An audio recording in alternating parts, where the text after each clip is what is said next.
Class 12 की हिंदी विषय के पेपर में आप सभी लोगों से किसी एक लेखक का साहित्यिक परिचय बताते हुए उनकी कृतियों को लिखने के लिए बोला जाता है। तो बहुत सारे विद्यार्थी इस बात को लेकर कन्फ्यूजन में हैं कि केवल साहित्यिक परिचय लिखना है या जीवन परिचय भी लिखना है। आज आप सभी लोगों की कन्फ्यूजन हम यहाँ पर दूर करने वाले हैं, क्योंकि काफ़ी सारे विद्यार्थियों का मेरे पास कमेंट भी आ चुका है। ठीक है, ये देखिए प्रश्न जो होता है ये टोटल 5 मार्क्स का होता है, जो कि 3+2 में टूटा होता है। अर्थात 3 नंबर आपको साहित्यिक परिचय के मिलते हैं और 2 नंबर आपको उनकी कृतियों के मिलते हैं। कृतियाँ कितनी लिखना है सब कुछ बताने वाले हैं। तो जो विद्यार्थी चैनल पर नए हैं सब्सक्राइब जरूर कर लें, जिससे आगे की क्लासों का नोटिफिकेशन उनको मिलता रहे। तो यहाँ पर देखिए मैंने बहुत ही महत्वपूर्ण लेखक लिए हैं, कन्हैयालाल मिश्र प्रभाकर जी। ठीक है, इनका साहित्यिक परिचय इस बार बोर्ड एग्जाम में आएगा 100%, बहुत इंपॉर्टेंट है। ठीक है, तो साहित्यिक परिचय लिखना क्या है? देखिए, साहित्यिक परिचय किसी भी लेखक का लिखना है तो सबसे पहले उस लेखक के जीवन परिचय से संबंधित कुछ बातें लिखना अनिवार्य है। जैसे उसका जन्म कब हुआ, ठीक है, जन्म स्थान क्या है, माता पिता का क्या नाम है। इन बातों को लिखते हुए उसके बाद आपको उसके साहित्यिक परिचय को लिखना है, क्योंकि जब आप उसके जन्म, ठीक, माता पिता के बारे में बताएंगे नहीं तो साहित्यिक परिचय का कोई महत्व नहीं रह जाता है। तो आप इसी तरीके से कॉपी पर लिखिएगा जैसे मैंने यहाँ पर लिखा है। सबसे पहले यहाँ पर देख सकते हो, जिस भी लेखक का आप साहित्यिक परिचय लिखने जा रहे हैं उसका नाम बीच में आप बढ़िया डाल दीजिएगा, फिर साहित्यिक परिचय हेडिंग डाल दीजिएगा। और उसके बाद जैसे मैंने यहाँ पर लिखा है, कन्हैयालाल मिश्र प्रभाकर का जन्म वर्ष 1906 में देवबंद सहारनपुर के एक साधारण ब्राह्मण परिवार में हुआ था। इनके पिता का नाम पंडित रमादत्त मिश्र था। अब देखिए मैंने इनके जीवनी से संबंधित मुख्य बातें यहाँ पर लिख दी। ठीक है, बहुत ज़्यादा आपको इसमें नहीं लिखना है जीवनी से संबंधित, बाकी इनका साहित्यिक परिचय ही लिखना है। साहित्यिक परिचय जहाँ से स्टार्ट करना वहाँ से पैराग्राफ जरूर आप चेंज कर देना, जिससे ये पता चले कि यहाँ से साहित्यिक परिचय लिखा जा रहा है।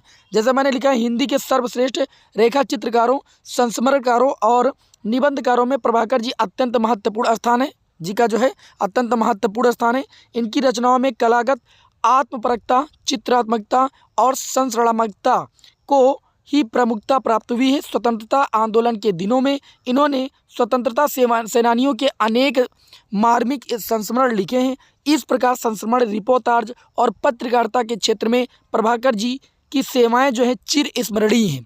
ठीक है, इस तरीके से मैंने लिख दिया। और उसके बाद कोई नई चीज़ लिखना है तो आपको तुरंत जो है पैराग्राफ चेंज करना है। जो भी मुख्य वर्ड हैं उनको हाईलाइट जरूर करना है, जिससे जब आपके वहाँ पर कॉपी चेक हो, ठीक है, तो पूरा जो है वहाँ पर उसको पढ़ना ना पड़े टीचर को, वो केवल आपके जो हाईलाइट वर्ड हैं उन्हीं को देखकर पूरे मार्क्स दे दे।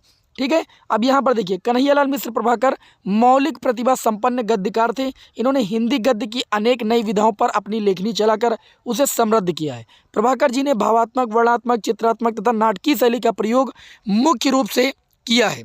9 मई, उसके बाद इनकी मृत्यु के बारे में भी आपको मेंशन कर देना है। 9 मई 1995 को जो है इस महान साहित्यकार का निधन हो गया। बस इतना साहित्य परिचय में आपको लिखना है। क्यों? क्योंकि साहित्यिक परिचय 3 नंबर का होता है, तो 80 वर्ड में ही तो लिखना है। तो 80 वर्ड में ये हो चुका है। बाकी कृतियाँ आप ऐसे बढ़िया हेडिंग डाल दीजिएगा जैसे मैंने यहाँ पर लिखा है।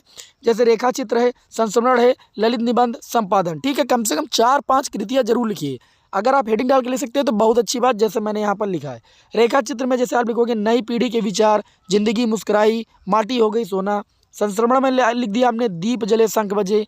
ठीक है, ललित निबंध में क्षण बोले कण मुस्काए, बाजे पायलिया के घुंघरू। इस तरीके से आप सभी लोग अगर लिखेंगे किसी भी लेखक का साहित्यिक परिचय तो यहाँ पर आपको 2 मार्क्स यहाँ पर मिल जाएंगे, और साहित्यिक परिचय इस तरीके से लिखेंगे तो 3 मार्क्स यहाँ पर मिल जाएंगे। और इस तरीके से आप सभी लोगों को इस प्रश्न के टोटल 5 मार्क्स मिलेंगे और 1 नंबर आपका नहीं कटेगा।